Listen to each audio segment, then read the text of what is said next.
जय जय राम जय जय विघ्न हरण हनुमान जय जय विघ्न हरण हनुमान। बोलिए श्री हनुमान जी महाराज की जय।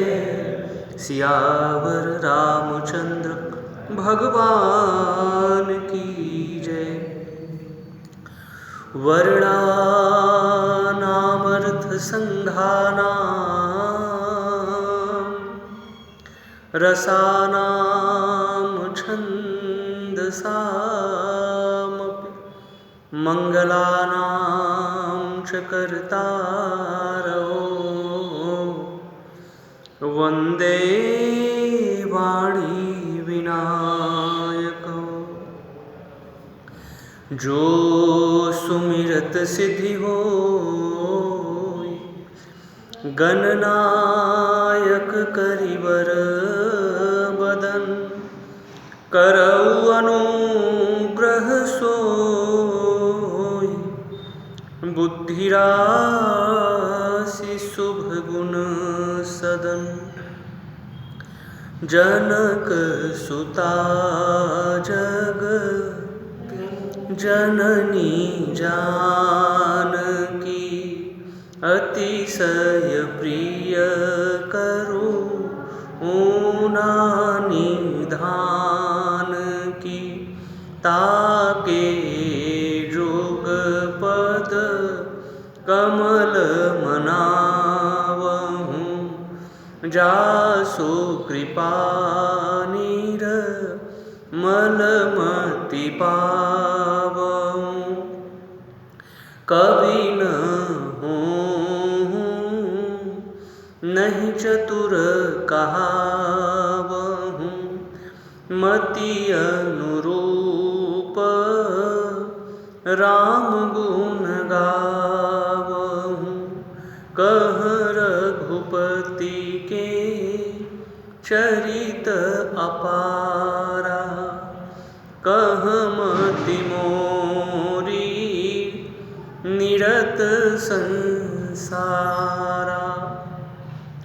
जस कछु बुद्धि विवेक बल मेरे तस कहिहूँ हिय हरि के प्रेरे। मनोजवं मारुततुल्य वेगं जितेन्द्रियं बुद्धिमतां वरिष्ठं। वातात्मजं वानरयूथमुख्यं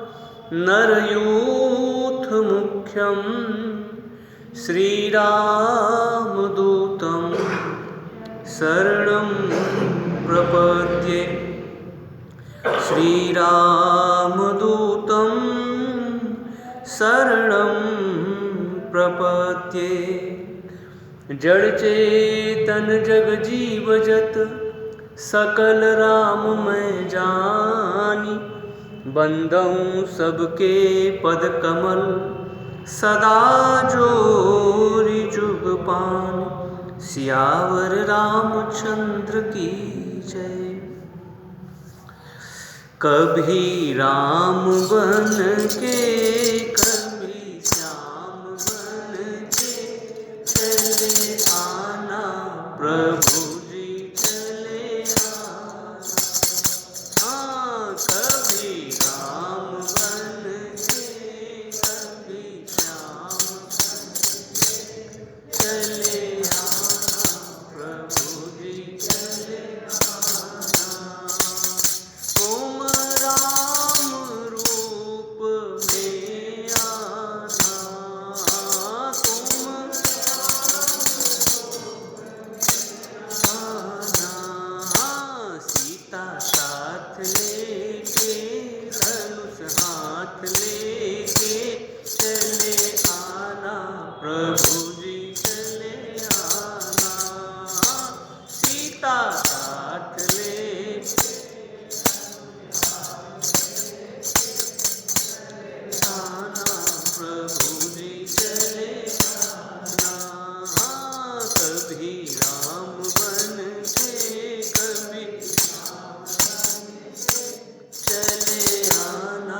प्रभु जी चले आना, चले आना प्रभु जी चले आना। तुम श्याम रूप में आना, तुम श्याम रूप आना। राधा साथ लेके मुरली हाथ लेके चले आना प्रभु जी चले आना। राधा साथ लेके मुरली हाथ ले आना, कभी राम बन के कभी श्याम बन के चले आना प्रभु जी चले आना, चले आना प्रभु जी चले आना। तुम विष्णु रूप में आना, तुम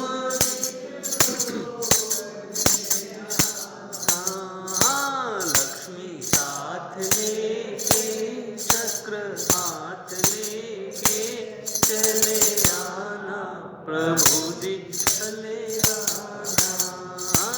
लक्ष्मी हाथ लेके चले आना प्रभु जी चले आना।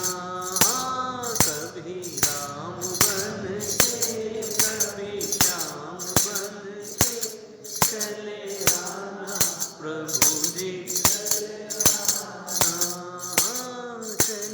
आना प्रभु जी चले आना। तुम शिव के रूप में आना, तुम शिव आना। घोड़ा साथ लेके डमरू हाथ लेके चले आना प्रभु जी चले आना। घोड़ा साथ हाथ लेके चले आना प्रभु जी चले आना।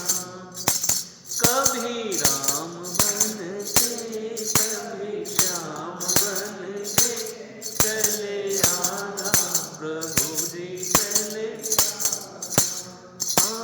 चले आना प्रभु जी चले आना। तुम गणपति रूप में आना, तुम गणपति आना, तुम गणपति रूप में आना, तुम गणपति रूप में आना। रिद्धि साथ लेके सिद्धि साथ लेके चले आना प्रभु जी चले आना। रिद्धि साथ लेके सिद्धि साथ चले आना प्रभु जी चले आना। कभी राम बन के कभी श्याम बन के चले आना प्रभु जी चले आना, चले आना प्रभु जी चले आना, चले आना प्रभु जी चले आना, चले आना प्रभु जी चले आना। बोलिए गणेश भगवान की, सियावर रामचंद्र भगवान की जय। लखन लाल जी महाराज की जय। श्री हनुमान जी महाराज की जय। गोस्वामी तुलसीदास जी महाराज की, तुलसी महारानी की जय।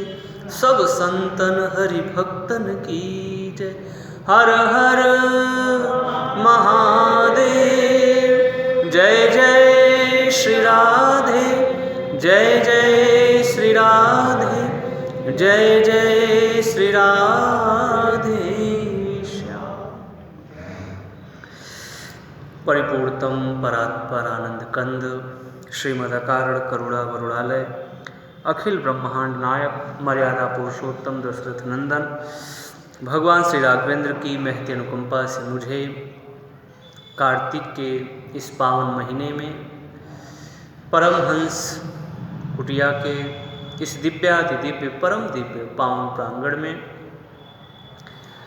आद्य शक्ति भगवती जगत जननी जगदम्बा माँ सती और देवों के देव महादेव भगवान शिव के श्री चरण कमलों में बैठकर उन्हीं के आशीर्वाद कृपा प्रेरणा से उनके परम पावन प्रसंग को गाने का दिव्यतम स्वर्ण अवसर प्राप्त हुआ।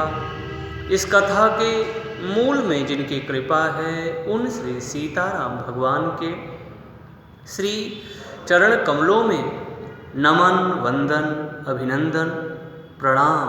आइए श्री सीताराम भगवान के चरण शरण में रहते हुए हम और आप बड़ी श्रद्धा भक्ति और भाव के साथ गौरी शंकर भगवान के परम पावन प्रसंग को श्रवण करें। बोलिए गौरी शंकर भगवान की। तो भरद्वाज मुनि बसहि प्रयागा, तिनहि राम पदयति अनुरागा। भरद्वाज मुनि बसहि प्रयागा, तिनहि राम पदयति अनुरागा।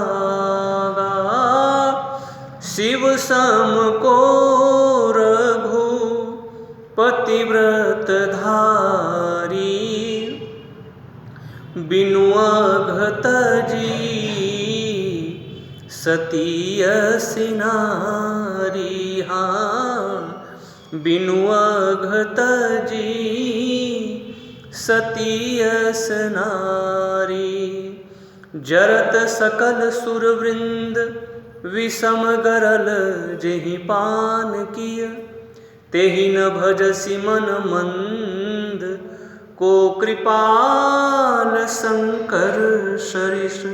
को कृपाल शंकर सरिस। बोलिए शंकर भगवान की। तो हम और आप तीर्थराज प्रयाग के उस परम पावन तट पर बैठे हुए हैं।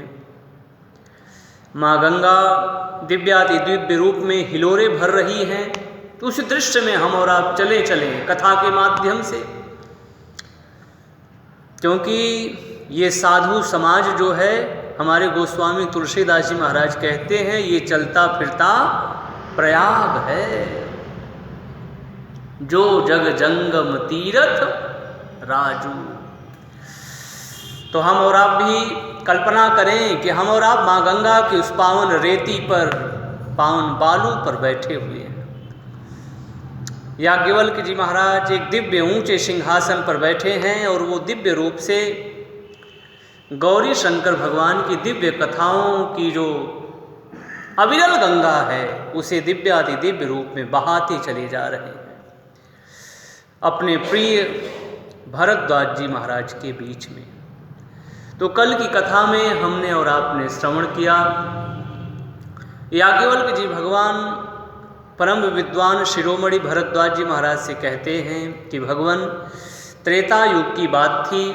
भगवान शिव शंकर माँ सती के साथ कैलाश से ऊपर से नीचे उतरे हैं और वो महामुनि कुंभज ऋषि के आश्रम में पहुँचे।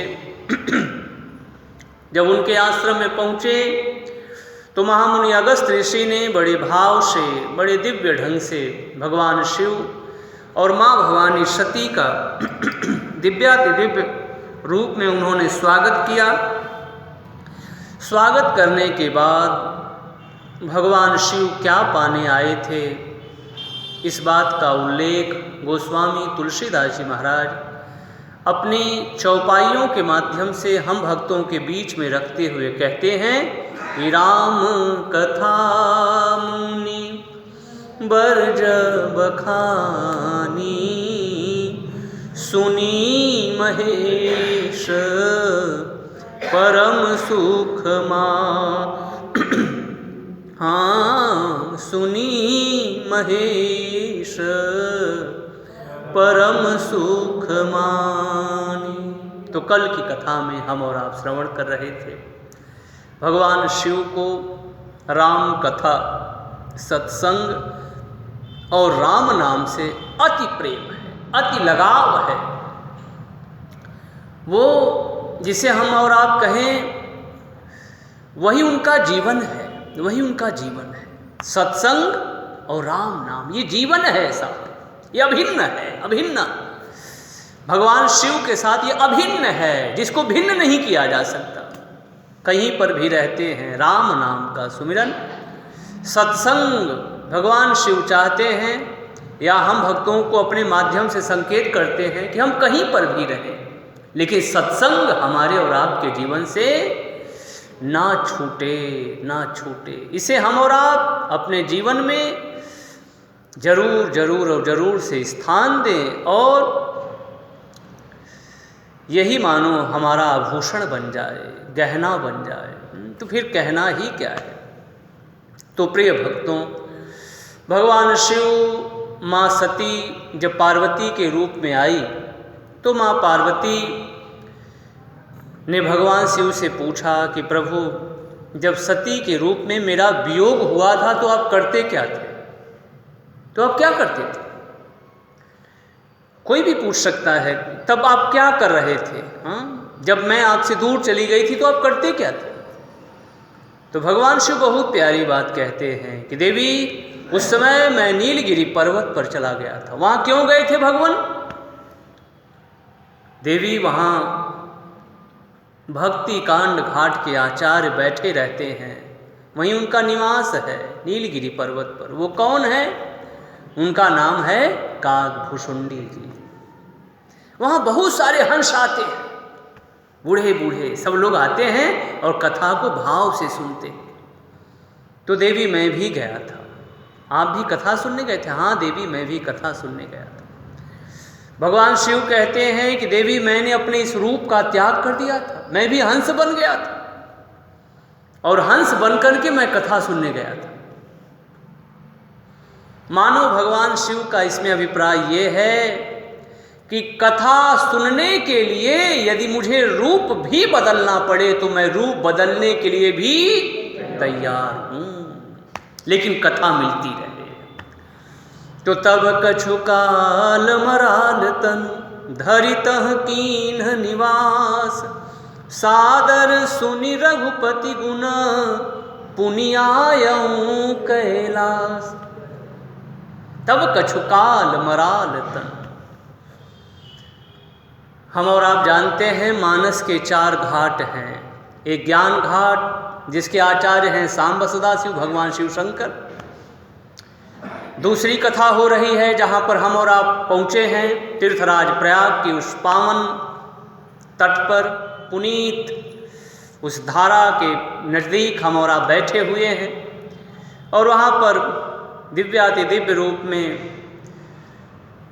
सहज रूप में जिसे कहें, याज्ञवल्क भगवान कथा सुनाए चले जा रहे हैं। भरद्वाज जी महाराज बहुत भाव से, बहुत सादर आदर श्रद्धा प्रेम के साथ उस कथा को मन लगा करके सुन रहे हैं।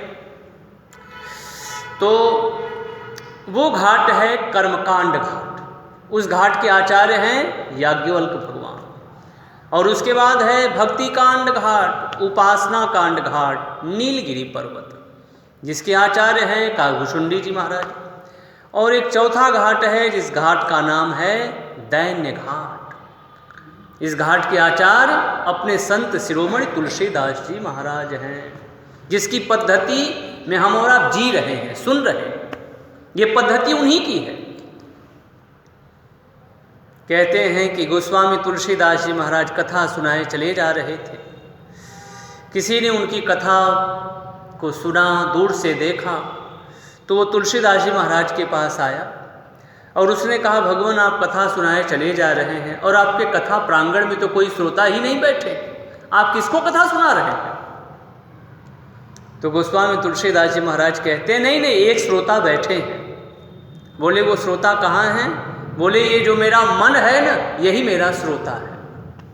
पहले मैं अपने मन रूपी श्रोता को तो सुना लूं।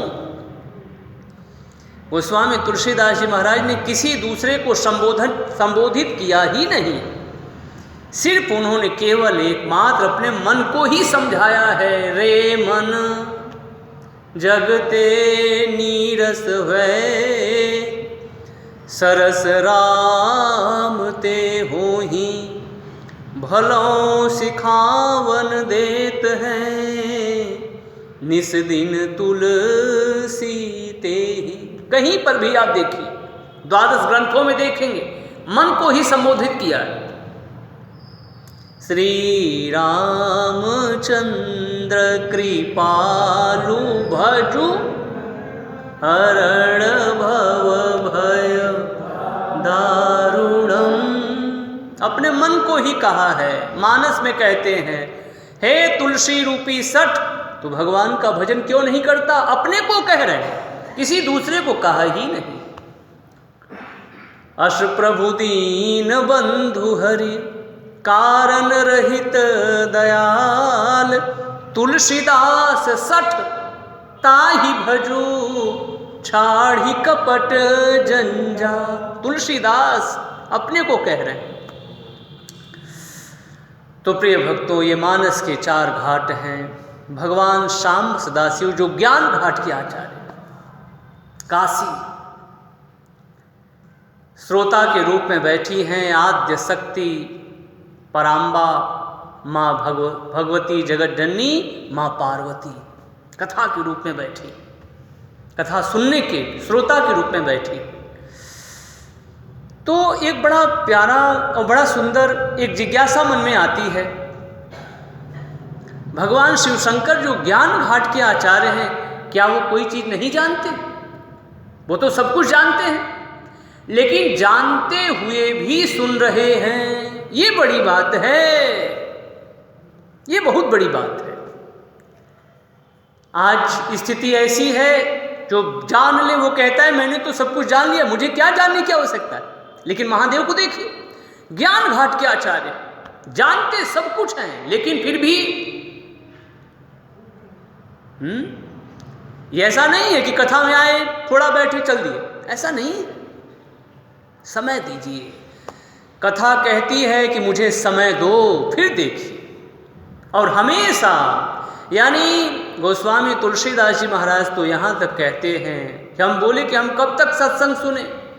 बोले जब तक हमारे शरीर में प्राण है, जब तक।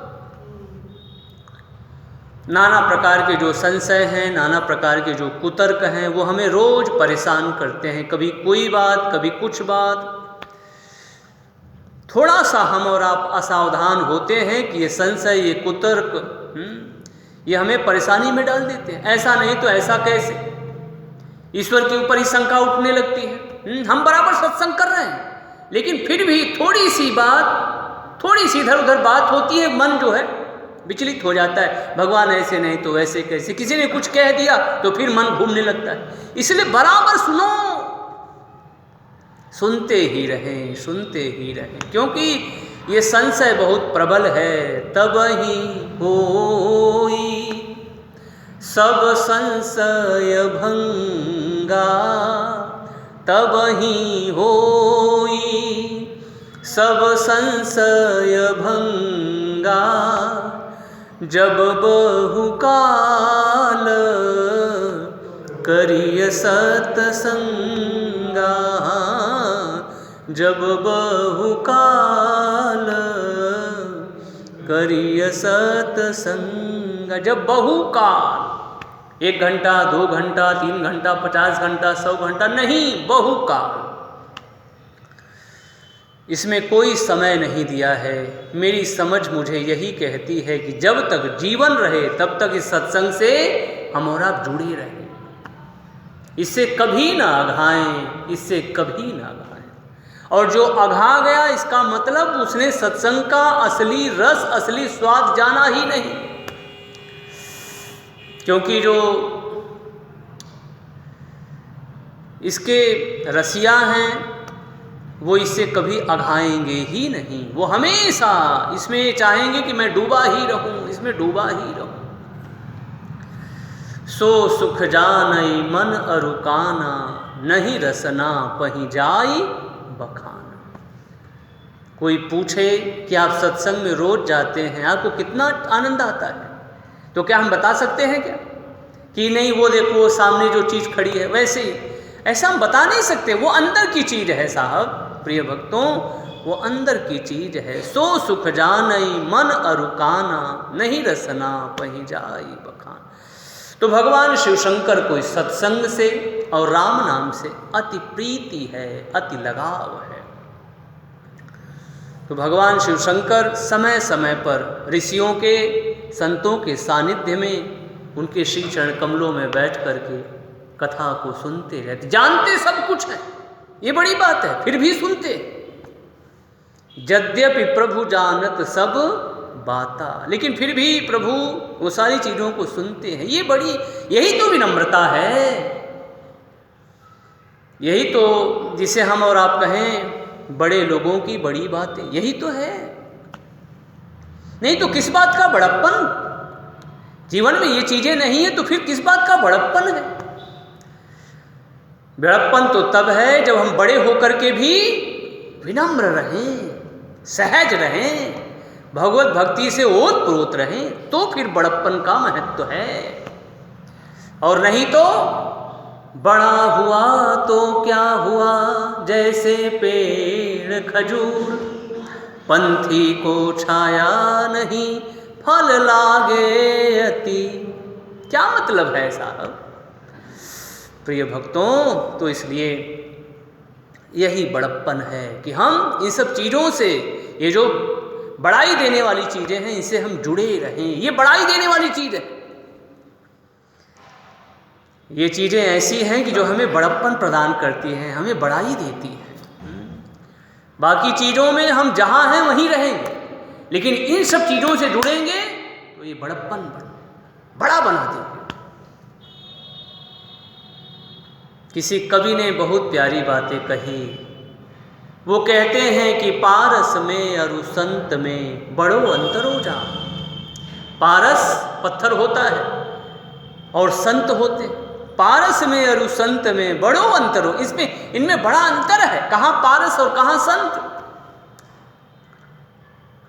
तो कवि महोदय का कहना है, वो लोहा कंचन करे और वो करे आप समान। एक जो है वो लोहे को कंचन बनाता है, सोना बना देता है, और जो संत होते हैं वो अपने समान बना देते हैं।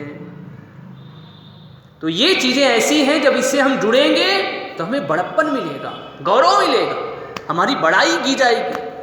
हम बड़े हुए साहब, हम बड़े हो जाते हैं जब इन सब चीज़ों का स्पर्श करते हैं, इसे छूते हैं, इसे पाते हैं, इसके संग में बैठते हैं, तो हमारी भी जय जय होने लगती है। भगवान की शरण में आने पर भगवान ने बड़ाई किसको नहीं दिया, किसको नहीं दिया? कोई कहे, कोई भी हो, कैसा भी हो, जो मेरे रघुनाथ जी की शरण में आया, मेरे रघुनाथ जी ने सबको बड़ाई दिया। नहीं, भगवान कहते हैं कि कह रघुपति सुनु भामिनी बाता, मानहु एक भगति कर। तो मेरे राम की शरण, मेरे कृष्ण की शरण, मेरी माँ भवानी जगदम्बा की शरण में रहने में माँ बड़प्पन देती हैं, बड़ाई देती है। तो प्रिय भक्तों, भगवान शिव शंकर को सत्संग से बहुत लगाव है, और सत्संग की जरूरत हम सभी को पग पग पर है, पग पग पर है। इसके बिना हम अधूरे हैं साहब। भगवान शिव शंकर सब कुछ जानते हैं, लेकिन जानते हुए भी कछु दीन तहाँ रहेगी रीनाथा। कछु दीन, कछु दिन, ध्यान दीजिएगा, चौपाइयों पर हम और आप ध्यान दें। कछु दिन, कुछ दिनों तक रुक गए बाबा, क्या जरूरत थी? जो सब कुछ जानते हैं उन्हें कुछ दिन रुकने की क्या जरूरत है? लेकिन मुझे ऐसा, मेरी समझ मुझे ऐसा कहती है कि कथा में समय दीजिए, कथा में समय दीजिए। तो फिर इसकी जो दिव्यतम महिमा है ये फिर निकल करके हमारे और आपके बीच में आती है। तब इसकी दिव्य महिमा को हम और आप समझ पाते हैं जब इसमें हम कुछ समय देंगे। ये बात अपने स्थान पर सत्य है कि एक घड़ी आधी घड़ी आधियु में पुनियाद, तुलसी संगत साधु की कटे कोटि। लेकिन दोनों यहाँ पर मुझे ऐसा लगता है, दोनों जब श्रेष्ठ होंगे तब ये एक बात काम करेगी। दोनों श्रेष्ठ होने चाहिए, वक्ता भी और श्रोता भी। तो फिर थोड़ी देर में ही बात बन जाए, थोड़ी देर में। लेकिन वक्ता भी वही संसार के हैं, श्रोता भी वही संसार के हैं, तो फिर कहने का मतलब डरने की आवश्यकता नहीं है, घबराने की आवश्यकता नहीं, धीरे धीरे काम बनेगा। एक घड़ी आधी घड़ी आधियु में पुनियाद, तुलसी संगत साधु की कटय कोटि अपराध। एक घड़ी आधी घड़ी आधियु में पुनियाद। श्रोता भी उत्तम हो, उच्च अच्छे साधक हो और वक्ता भी मजबूत हो, तो फिर थोड़ी देर में ही बात बन जाए। आप कहेंगे कि ऐसी घटना कहीं पर घटी, तो आइए हम और आप चलते हैं मानस के 5वें सोपान सुंदरकांड। सुंदरकांड में जो लंकिनी है वो बहुत श्रेष्ठ है। थोड़ी देर का, ज्यादा नहीं, थोड़ी देर। और उस बात को लंकिनी भी कहती है। हनुमान जी का संग हुआ और उसकी बुद्धि बदल गई। हुआ कि नहीं? परिवर्तित हो गई। लंकिनी श्रेष्ठ है। अब ये है थोड़ा राक्षसों का संग उसे मिल गया। पहले ये यक्षों की गुलाम थी, तो ब्रह्मा जी जब रावण इत्यादि को वर देकर जाने लगे तो लंकिनी भी थी साथ पीछे पीछे।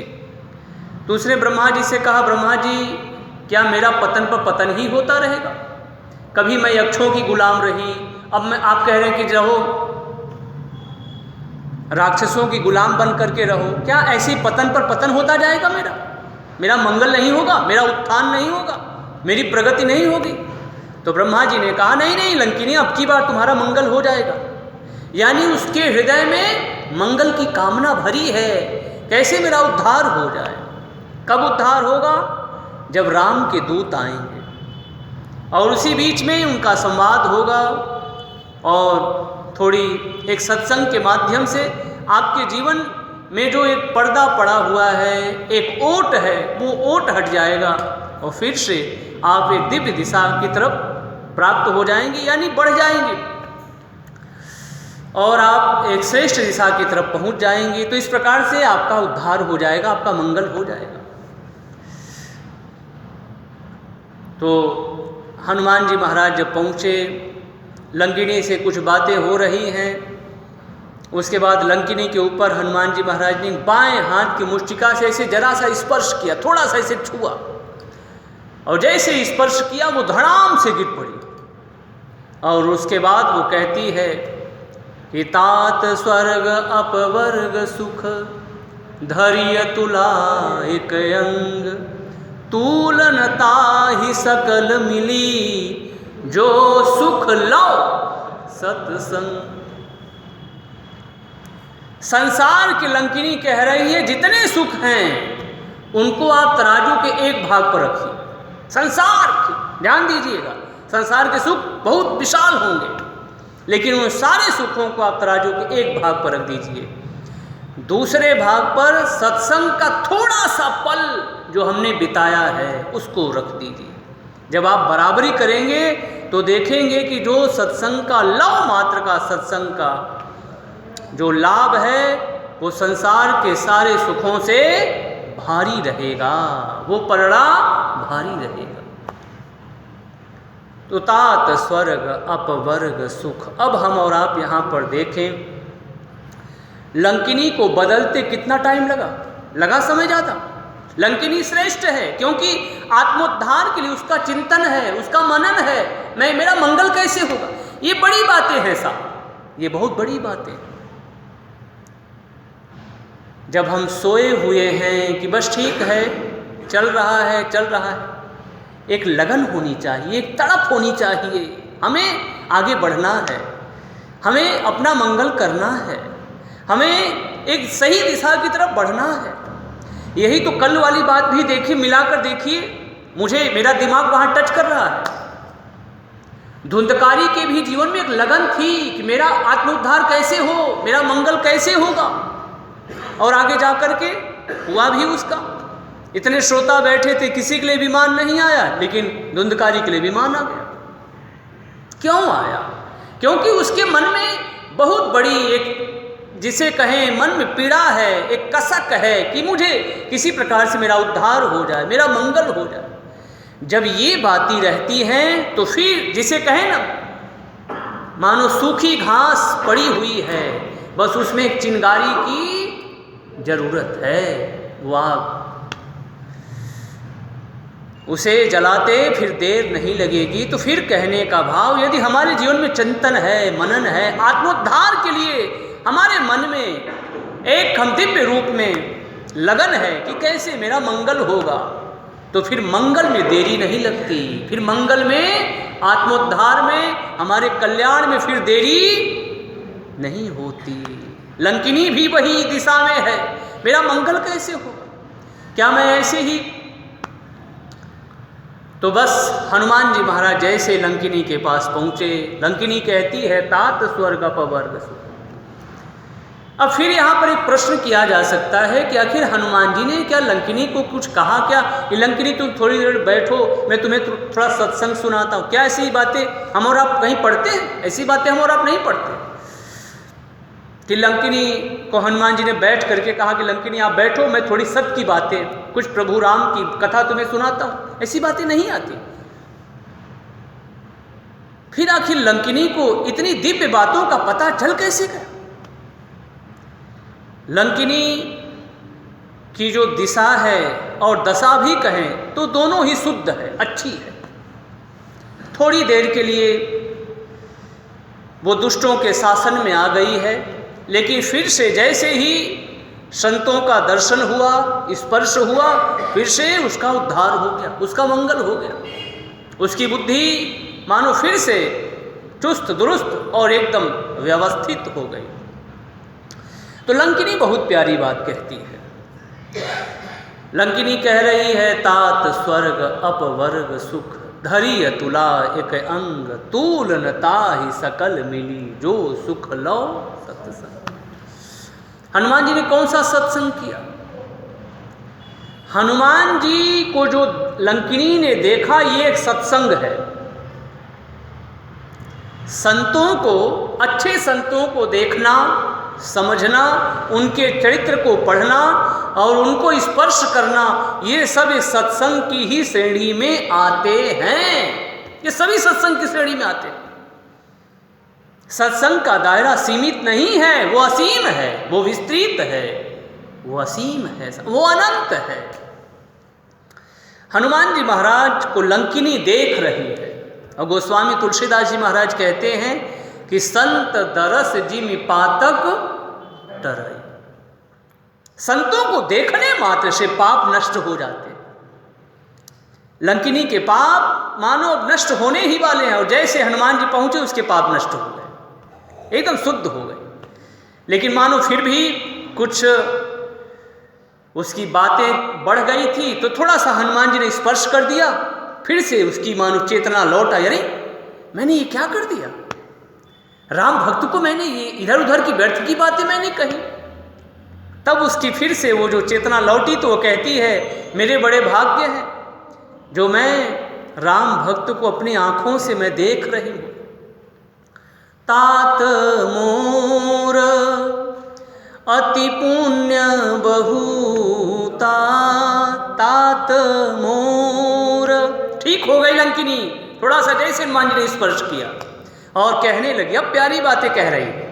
तात मोर अति पुण्य बहुता, देखे नयन राम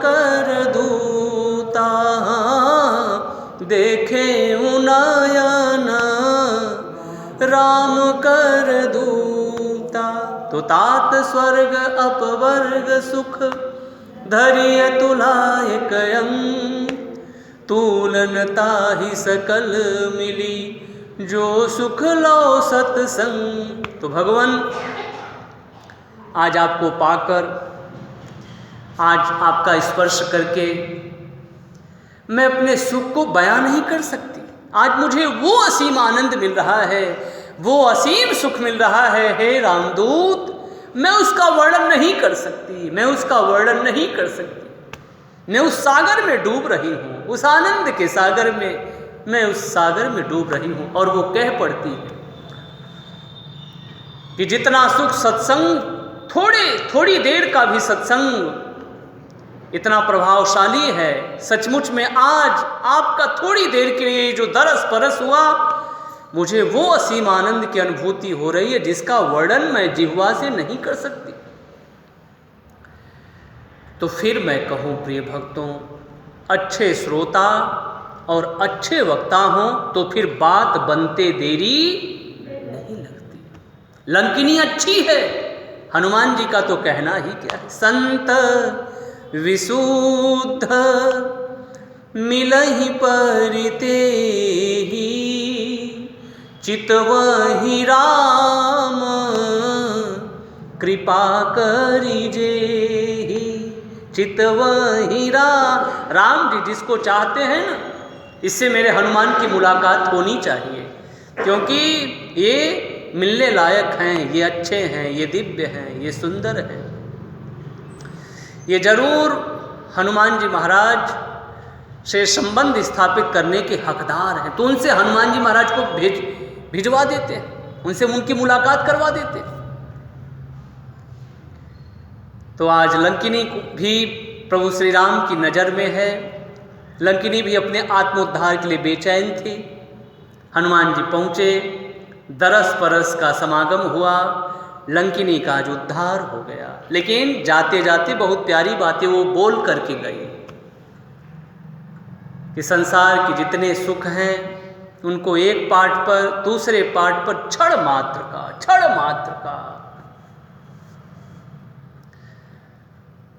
किसी भी चीज जो बहुत उत्तम है प्रिय भक्तों, उसको यदि हम जान लें, सीधी सी बात है, उसको हम जान लें ना, थोड़ी सी भी चीज, तो उसकी इतनी गहराई है, उसकी इतनी गहराई है साहब, जहां तक हम और आप पहुंच नहीं सकते, जहां तक हम और आप पहुंच नहीं सकते। और नहीं जानने पर तो बहुत सारी चीज़ों को भी जान लें, पढ़ लें, तो फिर भी वही चीज़ें हैं, ठीक है। लेकिन यदि हम जान लें तो सचमुच में उसका थोड़ा सा भाग हमारे जीवन में वो मंगल की सृष्टि कर सकता है जिसकी हम और आप कल्पना भी नहीं कर सकते।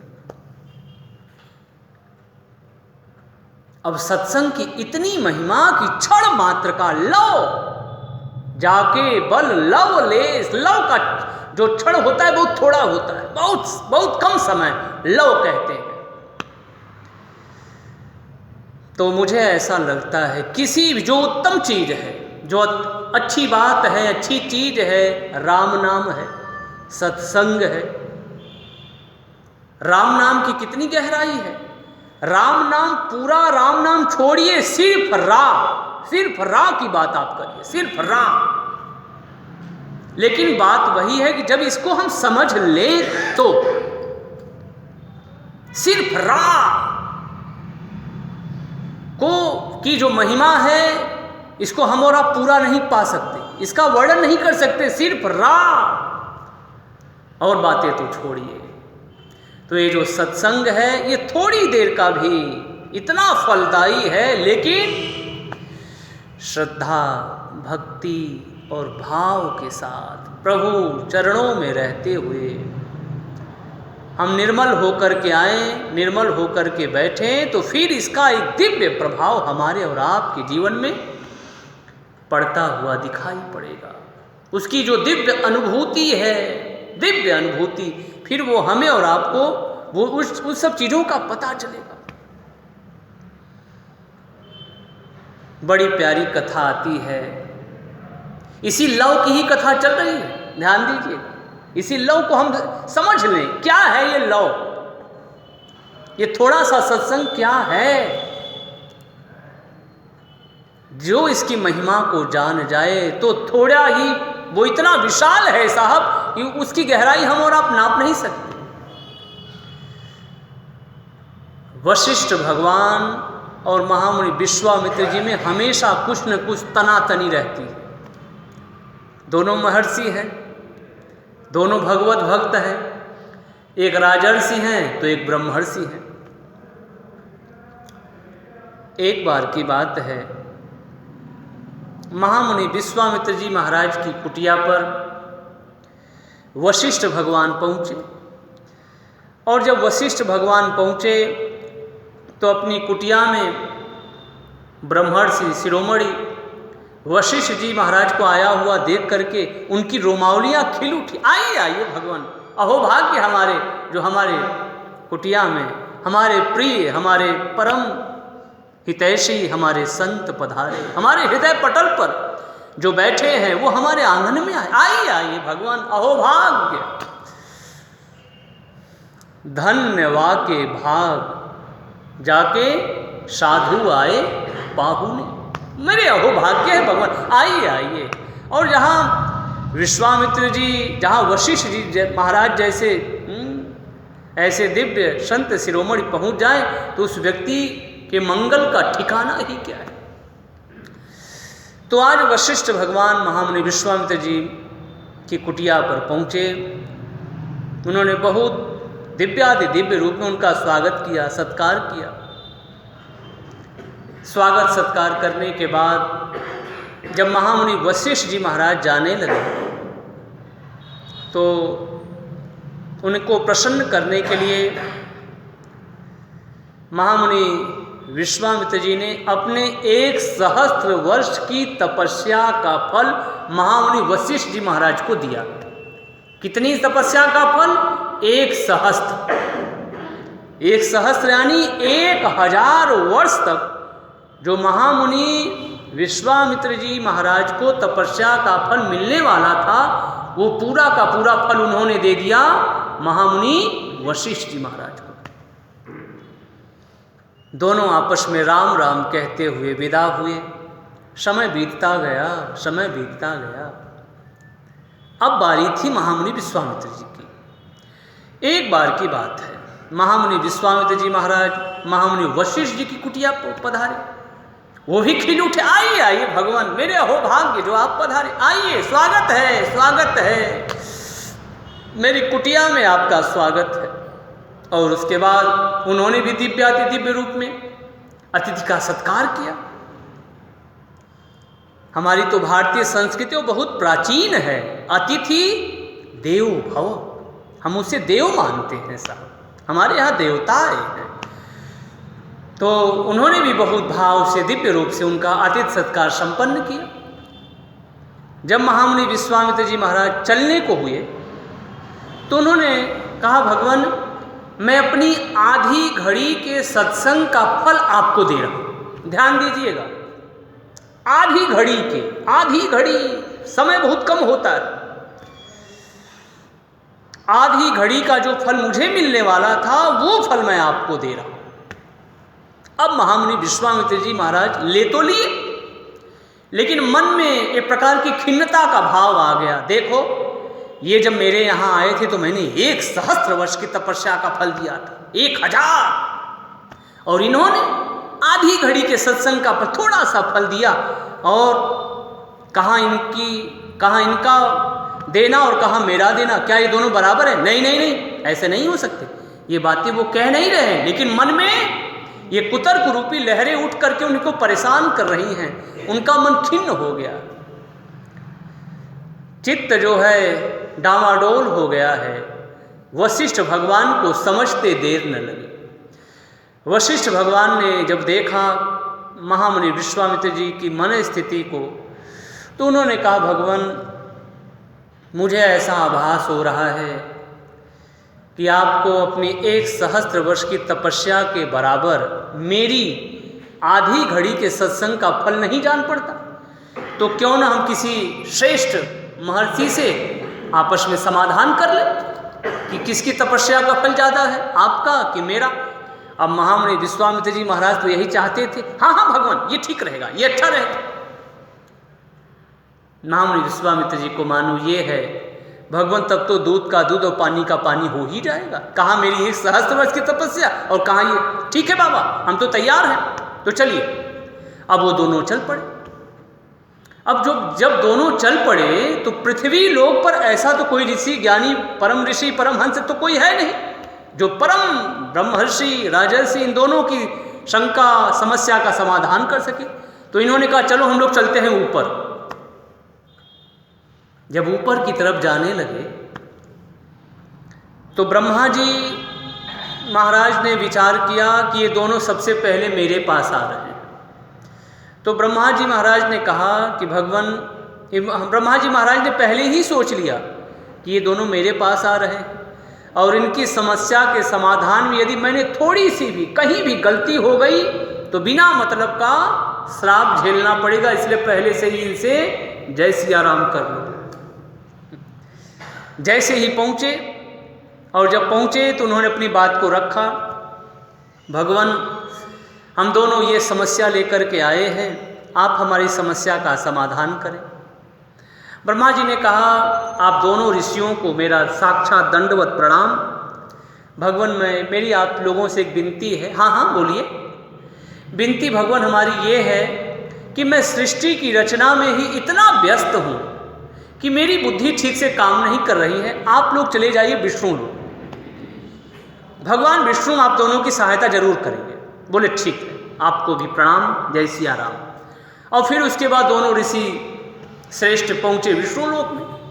जब विष्णु लोक में पहुँचे तो भगवान विष्णु ने भी विचार किया ये दोनों ठहरे ब्रह्मर्षि, इसलिए इनकी समस्या में, इनके समाधान में मुझे नहीं पड़ना चाहिए। जैसे ही पहुँचे भगवान विष्णु ने उठ करके उन दोनों का स्वागत किया। आइए आइए भगवान, अहो भाग्य हमारे जो हमारे यहाँ पर हमारे संत पधारे, आइए आइए भगवान। और उसके बाद भगवान ने साष्टांग दंडवत प्रणाम किया और दोनों ने अपनी समस्या के समाधान की बात को रखा। भगवान विष्णु ने कहा भगवान बात ये है, आप दोनों की बात सिरोधार्य है, मैं सिर के ऊपर रखता हूँ, लेकिन भगवान मैं क्या बताऊँ, मैं सृष्टि के पालन में ही इतना व्यस्त हूँ कि मैं सही ढंग से आप लोगों का निर्णय नहीं कर पाऊँगा। तो आप चले जाइए भगवान शिव के लोक में। दोनों ऋषियों ने कहा कि आप लोग क्या ऐसे ही, मैं भी गया था, हम लोग गए थे ब्रह्मलोक में। ब्रह्मा जी ने कहा आपके पास जाएंगे तो हमारी समस्या का समाधान हो जाएगा। अब आप भी यहाँ से कह रहे हैं जाइए शिवलोक में, क्या ऐसे हम दौड़ते रहेंगे? उन्होंने कहा नहीं नहीं, शिवलोक में आप लोगों की समस्या का समाधान जरूर जरूर और जरूर से हो जाएगा। बोले अच्छा ठीक है। दोनों ने और भगवान विष्णु ने अपनी तरफ से उनका स्वागत किया, सत्कार किया और राम राम कहते हुए सब विदा हुए। उसके बाद वो शिवलोक में पहुँचे। भगवान शिव ने भी विचार किया ये दोनों ठहरे ब्रह्मर्षि और इनकी समस्या के समाधान में यदि कहीं थोड़ी सी भी गलती हो जाएगी तो बिना वजह श्राप झेलना पड़ जाएगा, इसलिए इनसे दूरी बना लीजिए। जैसे ही भगवान शिव के पास आए, उन दोनों ने अपनी समस्या को रखा। भगवान शिव ने भी दंडवत प्रणाम किया। भगवान मेरा प्रणाम आप लोग स्वीकार करें। हाँ हाँ भगवान हम आपके पास एक समस्या लेकर के आए हैं, आप हमारी समस्या का समाधान करें। भगवान शिव ने कहा देखिए भगवान, मैंने जब से हलाहल विष का पान कर लिया है ना, तब से मेरी बुद्धि स्वस्थ चित्त निर्णय देने में असमर्थ है। अब जब इस बात को कहा तो दोनों ऋषियों ने कहा भगवान क्या हमारी समस्या का समाधान नहीं होगा? उन्होंने कहा नहीं नहीं, क्यों नहीं होगा, आप लोग चले जाइए पाताल लोक में और भगवान शेष आप लोगों की समस्या का समाधान जरूर हो जाएगा। बोले ठीक है। वहाँ से दोनों विदा हुए सब लोग और उसके बाद भगवान शेष के पास पहुँचे। भगवान शेष ने कहा कि देखिए भगवान आप दोनों की समस्या का समाधान मैं कर दूंगा, लेकिन थोड़ी सी मेरी एक बात है, आप दोनों से है वो मेरी बात।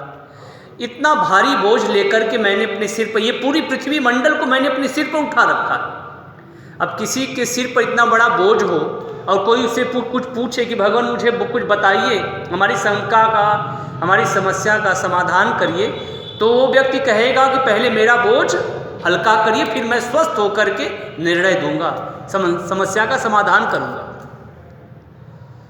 तो उन्होंने कहा आप दोनों पहले मेरे इस सिर के बोझ को हल्का करिए, जो इतने पूरे भूमंडल को मैंने अपने सिर पर रखा है, पहले इसको हल्का करिए, फिर मैं स्वस्थ होकर के आप दोनों की समस्या का समाधान कर दूंगा।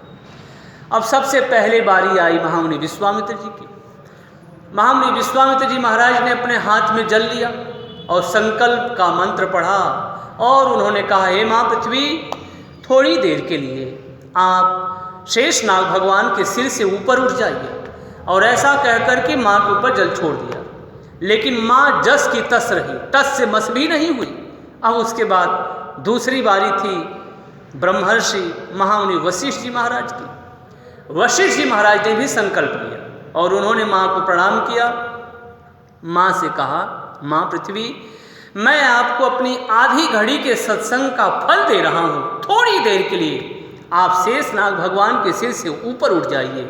ये वाक्य जैसे ही समाप्त हुआ कि माँ पृथ्वी ठर्र से, यानी तुरंत शेषनाग भगवान के सिर से ऊपर उठ गई। अब किसी की शंका का समाधान करने का कोई प्रश्न ही नहीं, कौन भारी था, ये बात अपने आप सिद्ध हो गई। तुरंत महामुनि विश्वामित्र जी ने जब इस चीज को देखा तो तुरंत वो महामुनि वशिष्ठ जी महाराज के चरणों पर गिर पड़े, बोले भगवान मुझे माफ करना, मुझे माफ करना, मैं आपको समझ न पाया, मैं आपको जान न पाया, आप सदा से महान हैं। तुरंत महामुनि वशिष्ठ जी महाराज ने महामुनि विश्वामित्र जी को उठा करके अपने हृदय से लगा लिया और देवताओं ने ऊपर से दोनों ऋषियों के ऊपर फूलों की वर्षा सब करने लगे। तो कहने का भाव प्रिय भक्तों यही है कि तात स्वर्ग अपवर्ग सुख धरी तुला एक अंग तूलन ताहि सकल मिली, जो सुख लो सत्संग। तो कोई भी चीज जो अच्छी है, मुझे यही लगता है, मेरी समझ मुझे यही कहती है कि उसके एक भाग को भी हम लोग अगर सही रूप में नहीं समझ रहे, अगर सही रूप में एक भाग को भी समझ लें तो फिर बल्ले बल्ले हो जाए। तो प्रभु हम सभी भक्तों का सब प्रकार से मंगल करें, कल्याण करें। इसी मंगलमयी वाक्यों के साथ वाणी को विराम। गाइए श्री राम जय जय राम, श्री राम जय जय राम, श्री राम जय जय राम, श्री राम जय जय राम, श्री राम जय